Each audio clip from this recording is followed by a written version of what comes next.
Superb July 30th, 2019. This is Gorgeous Response you're tuned into, and I am Gorgeous.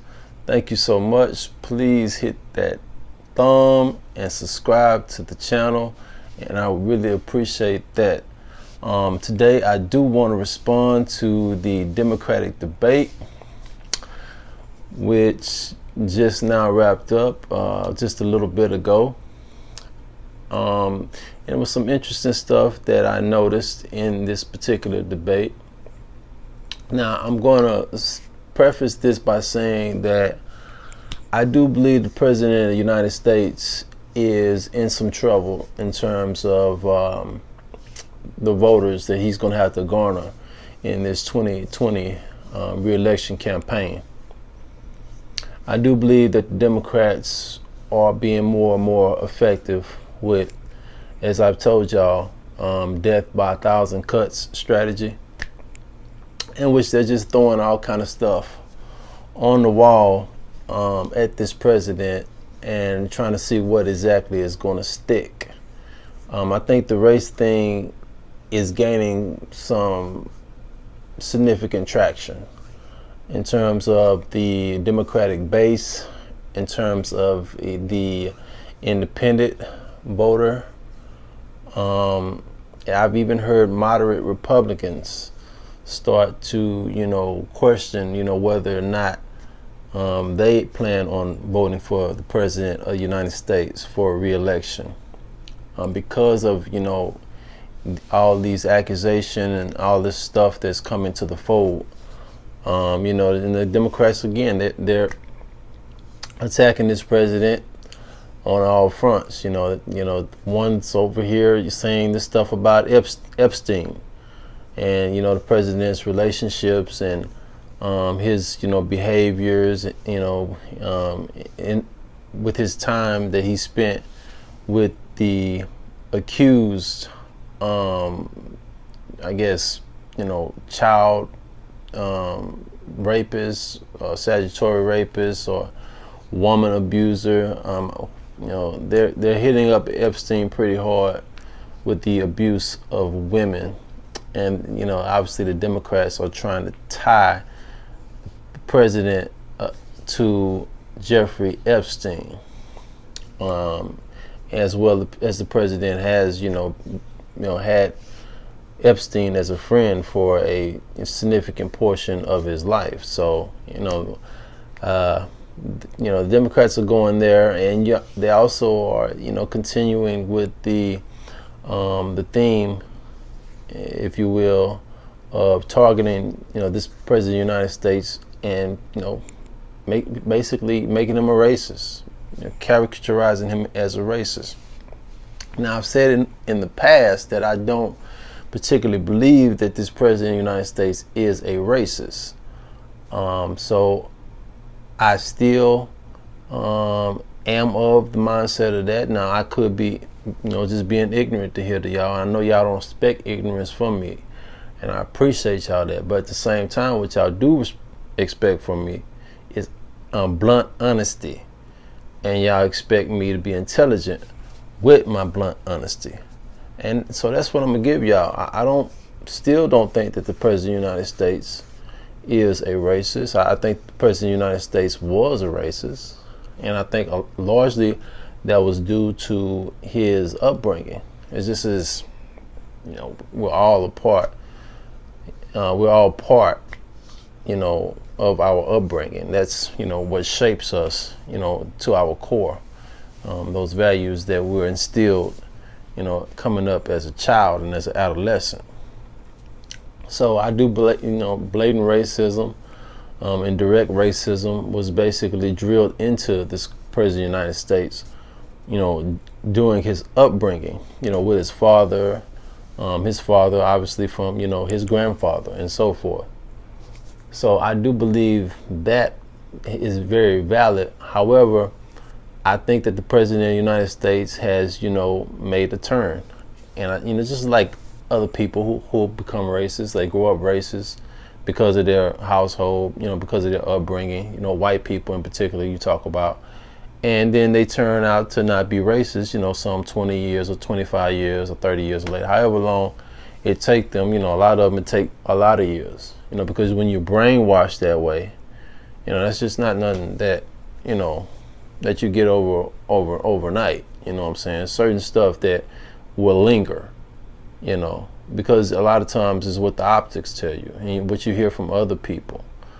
If the confirmation is there, if you can, justify these things that's being taught to you and drilled to you by your mom, your dad, or, your family members or friends coming up as a youngster in this American society in regards to black people or non-white people, if you can justify those things that are being taught to you, and there are, plenty of justifications to be had for a person who isn't particularly in depth with knowledge, or adept with knowledge, wisdom and understanding, particularly of people and humanity, and particularly of history and world history. So you can see how this racism can, linger in a person's psyche, in their embodiment for, decades. But I've said it before, that a lot of people, when they get older, they do become more mature, and they do turn that corner, and they realize that racism, as we know it, is just a bunch of BS. I mean, it's BS.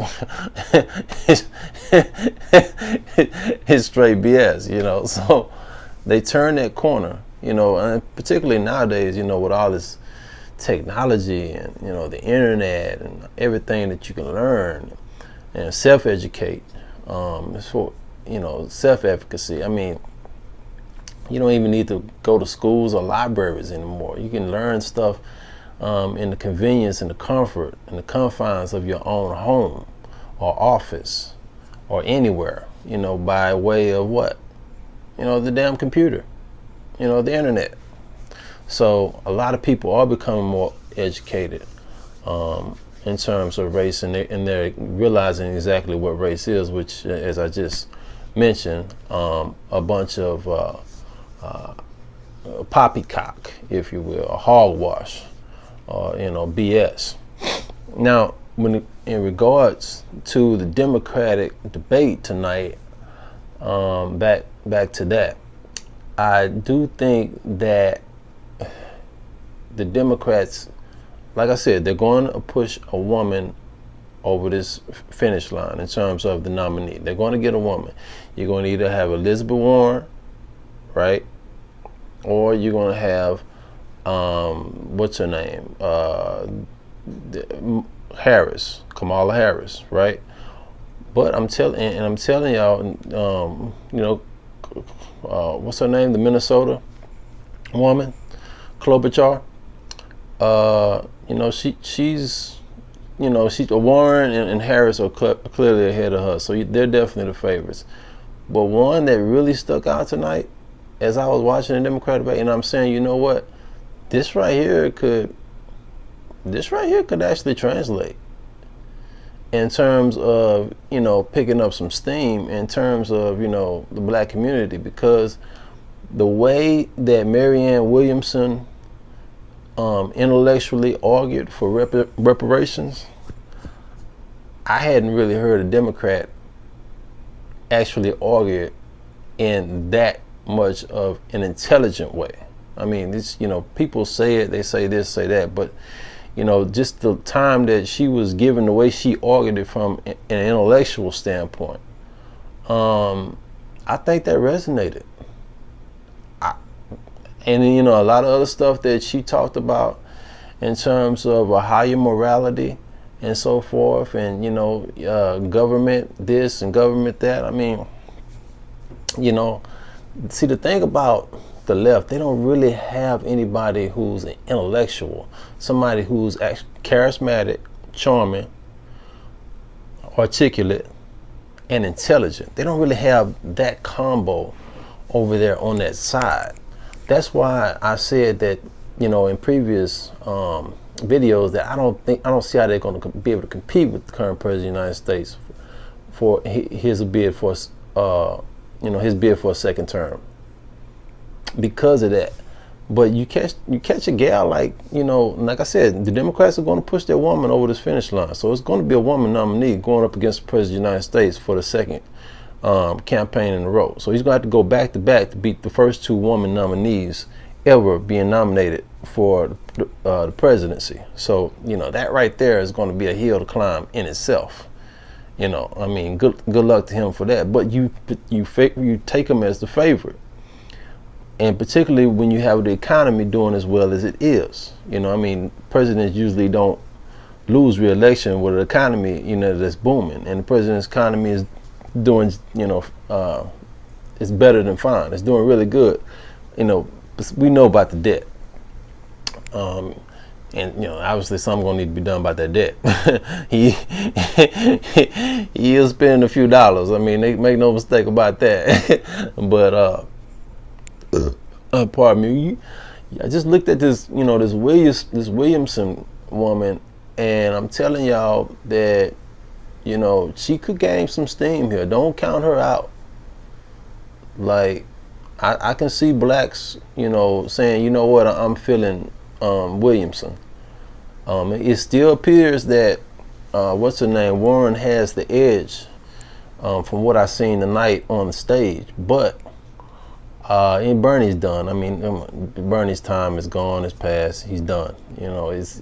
So it's going to either be Williamson, it's going to be Harris, it's going to be I don't see how Joe Biden gets past these women. But these women are going to, you take out the squad that's going on in the House and whatnot, and things they're already blasting Joe Biden about it. Joe Biden's not going to he's not going to be able to go through all this right here. Particularly the fact that he's failed in every presidential campaign that he's ran for. Also, you add those things, and Joe Biden's not contending in this thing. This is just for show. It's going to be a woman, and I'm telling y'all, be on the lookout for that Marianne Williamson. She's intelligent, she's articulate, she's got a she's got a what do you say? She's got a presence. She's got a stage presence. And she like I said, she can fit the bill in terms of a person who's a non-politician. And as I mentioned, she's also a non-politician. Add on the other things that I said about her.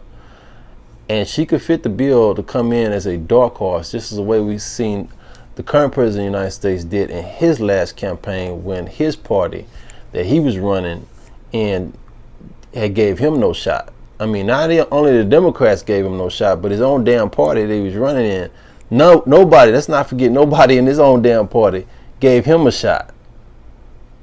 So let's not forget that just happened. So the fact that Marianne Williamson can't gain any traction, again, she has stage presence. And when she speaks, she's articulate, and she comes from an intelligent perspective on a lot of the issues that she points out, and it doesn't go unnoticed.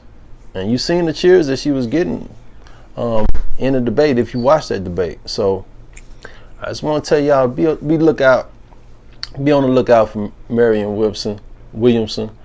And I do think that the President of the United States is very much in jeopardy of not being reelected, regardless of the fact that he has a booming economy, which would be, asinine. Like asinine in the sense that it doesn't happen, or it has not happened. When the last time a president of the United States hasn't gotten reelected with a booming economy? I think this particular president of the United States, just by the fact that, or just by the way that he's kind of dug himself in a hole in terms of his rhetoric. A lot of people that voted for him last time are having question marks in their head whether they want to go in their booth and pull the lever for him again this go around. A lot of it has to do with this racist stuff. This, like I say, I mean, they throw enough stuff on the wall, some of it is bound to stick. That's the strategy. It's going to be death by 1,000 cuts, and they're going to keep coming at this president. And the thing about it is, this president has, some history with this racism stuff. And, he keeps on trying to, point stuff out in which he doesn't see. The thing is, he doesn't realize that he can lose this election. And I think that right there is hindering the way that he's acting and reacting to a lot of the things that's going on around him in terms of the political sphere, the social media sphere. Because in his head, he don't really think that he is capable of losing re-election. And what did I tell y'all? I've told y'all his strength is his weakness. His strength is his weakness. They one and the same. The fact that he's so self-confident is why he's had such a illustrious business career. That's why he's done so much in business. A lot of people want to, bring up debt and whatnot, and it's why he's president of the United States. But at the same time, his ego can be his downfall. He could be a one-term president right here. And, we'll see. We'll see how this thing plays out. But as I'm projecting right now about what I'm seeing, I'm just telling y'all that the Democrats are on the move. They're on the move, and watch out for them, because this election could turn out to be a dogfight. All right, y'all. I thank y'all for spending time with me, and I will be back with y'all again soon. This is Gorgeous Response, and you've been listening to your main man, Gorgeous.